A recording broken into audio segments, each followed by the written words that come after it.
सर्वेभ्यो नमो नमः।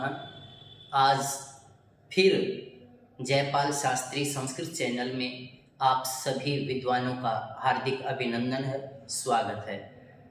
हमने कुछ पहले जो वीडियो हमने बनाई थी उसमें संस्कृत के कुछ ग्रंथों की सूक्तियाँ हमने पढ़ी थी और आज फिर हम अन्य जो ग्रंथ हैं दूसरे उन ग्रंथों की सूक्तियों का अध्ययन करेंगे जो हमारी अचटेट परीक्षा में आती हैं।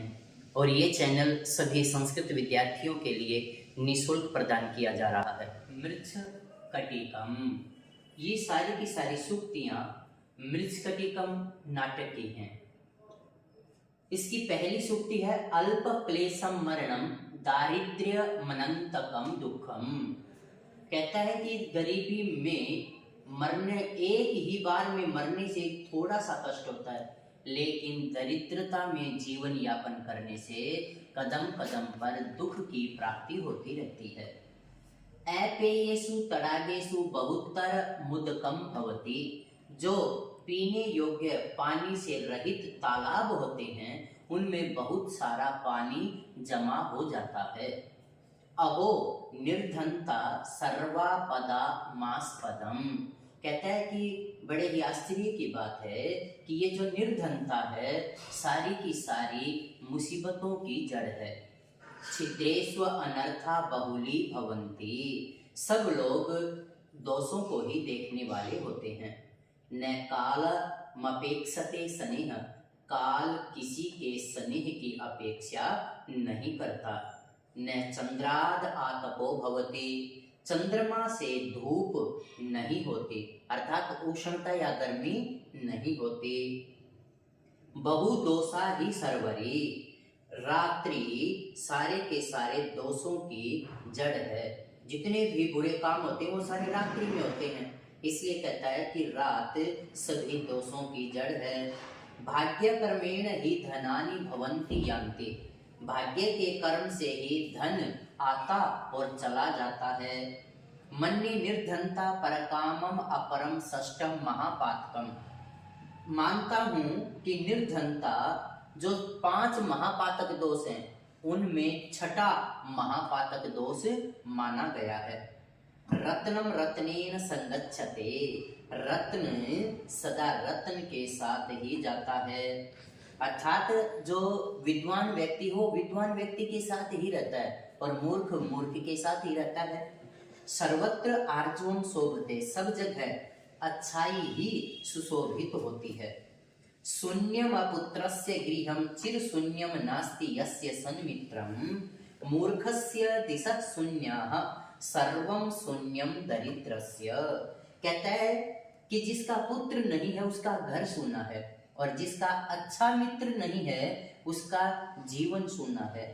और मूर्ख व्यक्ति के लिए तो 10 दिशाएं ही शून्य हैं, लेकिन दरिद्र व्यक्ति के लिए तो सब कुछ शून्य है, अर्थात उसका तो घर भी शून्य है, उसका जीवन भी शून्य है, उसके लिए सारी दिशाएं भी शून्य है, उसके लिए तो सब कुछ शून्य है। स्वके गेहे कुक्कुरो अपि तावत चंडो भवति, कहता है कि अपने घर के आगे तो कुत्ता भी शेर होता है। स्त्रियो ही नाम खलवेता निसर्गादेव पंडिता, स्त्रियां स्वभाव से ही चतुर होती हैं। ये आपकी मृच्छकटिकम की सूक्तियां थी। वेणी संहारम, इसके अंदर 2 ग्रंथों की सूक्तियां लिखी हैं, वेणी संहारम और मुद्रा राक्षसम। वेणी संहार के जो रचयिता हैं वो भट्ट नारायण हैं। इसकी पहली जो सूक्ति है वो है अनुल्लंघनीय सदाचारः, हमें सदाचार का उल्लंघन नहीं करना चाहिए। आशा बलवती राजन, आशा बलवती है। न घटस्य कूपपतने रज्जुस्तत्रैव प्रक्षेप्तव्या, कहता है कि घड़े के कुएं में गिर जाने पर रस्सी वहीं फेंककर नहीं आना चाहिए, कम से कम रस्सी तो अपने घर ले जानी ही चाहिए। पुण्यवंतो ही दुख भाजो भवते, कभी कभी पुण्यवान व्यक्ति भी दुख का भागी बन जाता है। स्त्रीणाम ही सहचर्याद भवन्ति चेतांसी भर्तृ सदृशानि। स्त्रियों के सहचर्य से उनके चित्त भी उनके पति के सदृश हो जाते हैं। वन्द्याः खलु गुरवः, गुरु वंदनीय होते हैं, वंदना करने के योग्य होते हैं। मुद्रा राक्षसम, ये जो 6 सूक्तियां हैं ये मुद्रा राक्षस की हैं। अत्यादरः संकरणीयः, अत्यधिक आदर शंका के योग्य है। अभिज्ञान शाकुंतलम में भी एक ऐसी ही सूक्ति आई थी। पाप संकी, अति स्नेह पाप संकी, वो अभिज्ञान शाकुंतलम की है। लेकिन मुद्रा राक्षस की जो सूक्ति है वो है अत्यादरः संकरणीयः, अत्यधिक आदर शंका के योग्य होता है।